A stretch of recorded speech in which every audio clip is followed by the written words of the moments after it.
एक गांव था जो एक सुनसान हाईवे के पास स्थित था। गांव वाले कहते थे कि रात के समय उस हाईवे पर अजीब अजीब घटनाएं घटती थीं। कई लोग जो उस रास्ते से गुजरे थे, उन्होंने दावा किया था कि उन्होंने एक महिला को देखा था जो आधी रात के बाद अचानक उनके सामने आ जाती थी। वह महिला सफेद साड़ी पहने रहती थी और उसका चेहरा इतना डरावना था कि कोई भी उसे देख नहीं पाता था। कई लोग तो यह कहते थे कि उस महिला की आत्मा किसी दर्दनाक मौत का शिकार हुई थी और वह अपनी मौत के कारणों का बदला लेने के लिए हाईवे पर आती थी। कुछ लोग मानते थे कि वह किसी बुरी आत्मा की तरह रास्ते में घात लगाकर बैठती थी और जो भी गाड़ी उस रास्ते से गुजरती थी वह उन पर हमला कर देती थी।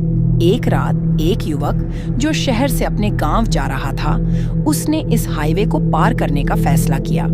उसे इस बारे में कुछ खास नहीं पता था और वह सोचता था कि यह सब सिर्फ अफवाहें हैं। रात का समय था और वह अकेला गाड़ी चला रहा था। अचानक उसने देखा कि सड़क के किनारे एक महिला खड़ी थी। वह सफेद साड़ी पहने हुए थी और उसकी आंखें गहरी काली थीं, जैसे उसमें आत्मा का वास हो।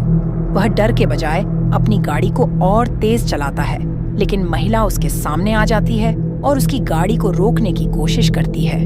युवक घबराते हुए गाड़ी से उतरता है और वह महिला उससे कहती है, तुम मुझे क्यों भागा रहे हो? तुम ही हो जिन्होंने मेरी आत्मा को शांति नहीं दी।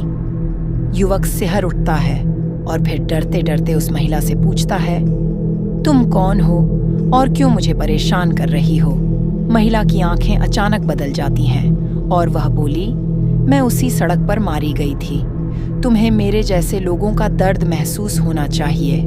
युवक हिम्मत जुटाकर कहता है, तुम्हें शांति चाहिए तो मैं तुम्हारी मदद करूंगा। मैं तुम्हारी कहानी को सबको बताऊंगा और इस रास्ते को सुरक्षित बनवाऊंगा। यह सुनकर महिला की आंखों में एक अजीब सा शांति का भाव आया। वह धीरे धीरे गायब हो गई। अगले दिन युवक ने पुलिस और गांव वालों को इस बारे में बताया। हाईवे पर सुरक्षा बढ़ाई गई और धीरे धीरे उस रास्ते पर होने वाली अजीब घटनाएं बंद हो गईं।